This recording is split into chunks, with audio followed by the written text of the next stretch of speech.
What's going on, you guys, and welcome back. My name is Eileo, just in case you guys don't know it. And I think Salvadorian over there in Discord brought this up, that this video doesn't exist until now, so I figured I would go ahead and do it, especially with them coming around like once a year at this point in time, and us getting very few of them. So let's go ahead and get right into it, you guys.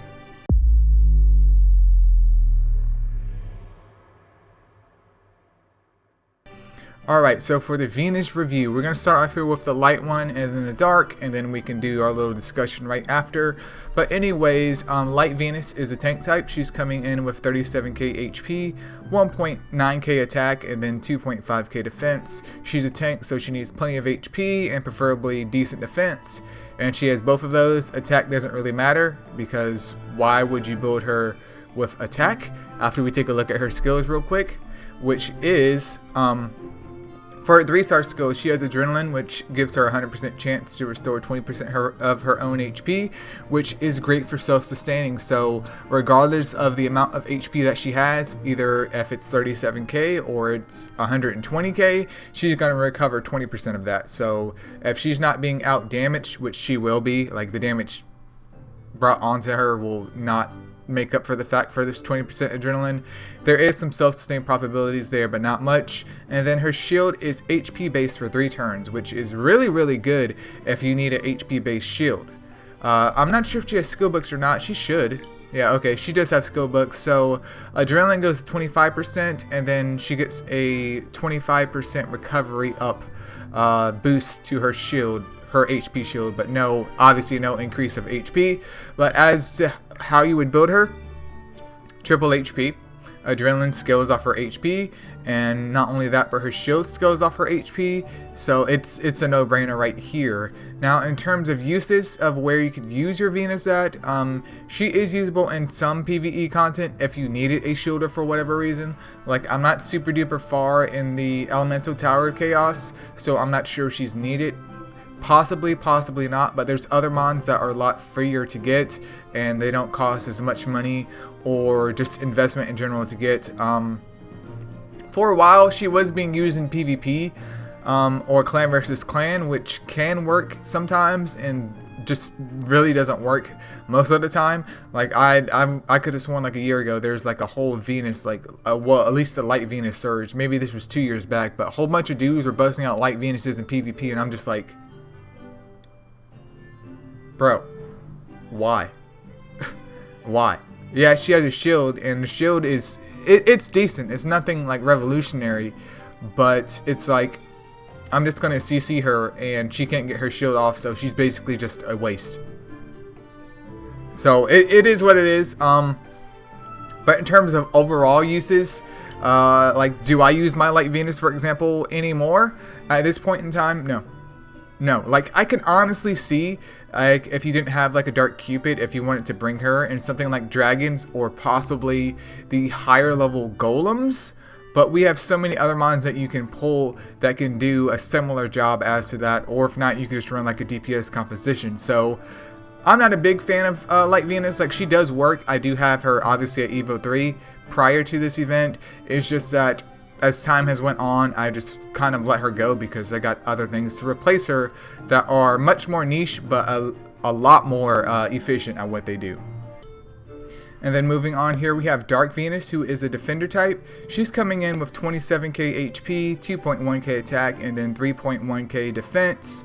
HP could be a little bit more, but defense stat is pretty good, and attack stat is weird, but highly acceptable. I would definitely say that.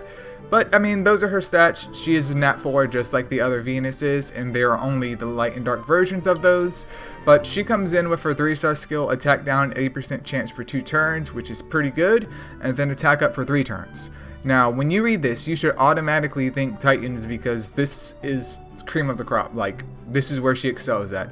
Being able to apply attack down unbooked, 80% chance for 2 turns is already hella good. And then you go ahead and add in this attack up for 3 turns. Boys, that is insane. Insane. And fully booked up, her attack down goes to 90% chance for 2 turns. And then the obviously 25% recovery up for her attack up, which isn't bad, but it's pretty generic at that point in time. But here's the thing, you guys. Here's the thing. completely biased when I say this, but it completely makes sense as well. I use my Dark Venus. I only have one at Evo 3, but I use her every single day because I do Titans every single day. Like, that's how important she is. I do believe she is part of my backlane for my Indra, so she's a very, very good member to have.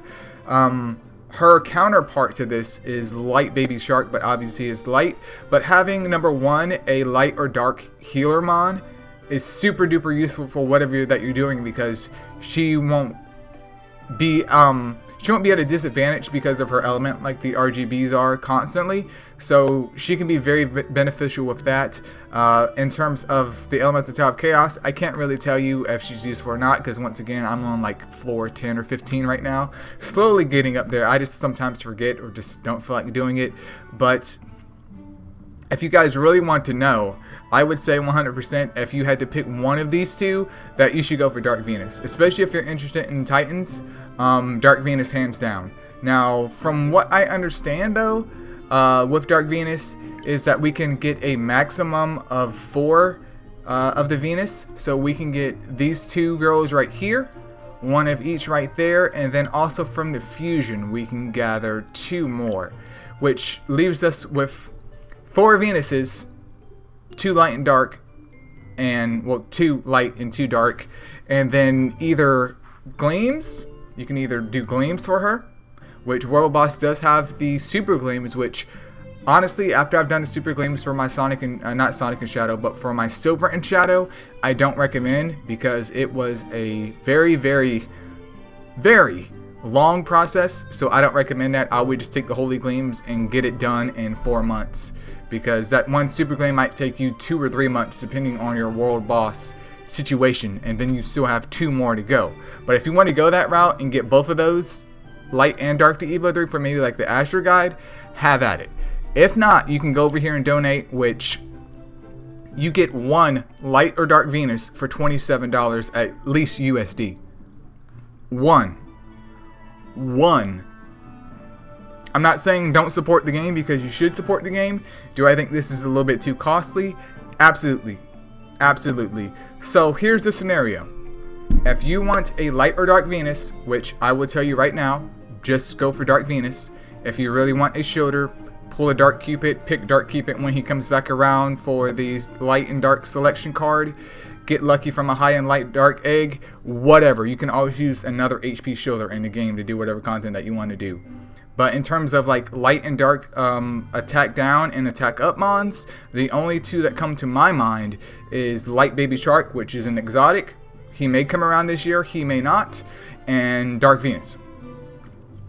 I'm sure there's a couple other that I might have missed, but right off the top of my dome, that is it. So if you want to donate a lot of money to get her to Evo 3 super quick, which I highly don't recommend, because you could spend your money obviously on, honestly considering it, I would say the Nest Pass is probably the best bang for your buck. But if not, and you do want a Dark Venus for your Titan setup, highly recommend just using Holy Gleams on her. Yes, she's a Nat 4. Oh my goodness, you're using Holy Gleams on a Nat 4? Oh my goodness, bro. Mind your business. It's just a game at the end of the day.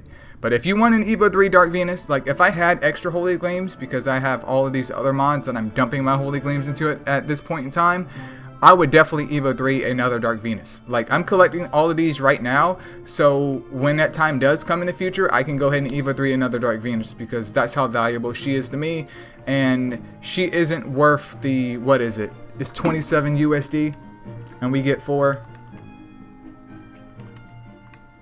She isn't worth the $324, not counting the 4 that we get to get her to Evo 3. I will gladly take the next 4 months if I have to and Holy Gleam all of those girls up and get her to Evo 3. But this is just one man's take on it. It's just advice at the end of the day. But just to sum this video up, light or dark Venus, dark Venus. If not, don't even bother Holy Gleaming at this point. Just wait for another 3 years and you can have her at Evo 3 if they continue to offer at least 4 of her. I mean, at least we got 4. At least we got 4. She used to be free, but obviously things have changed. They realize how valuable she is, and now we're here. If not, pick up some baby sharks and just go with the second best option that you can have. And yep, that's pretty much it, you guys. If you guys enjoyed this video, or if you guys have an opinion on the Venus light and dark, feel free to leave a comment below. Thank you guys so much for watching. Consider subscribing if you haven't already. Make sure you thumbs up the video, boys and girls. And I will be adding this obviously to my monster review playlist if you guys haven't checked that out, with over like 120 monsters that I have reviewed for this game. And I'll see you guys in the next one.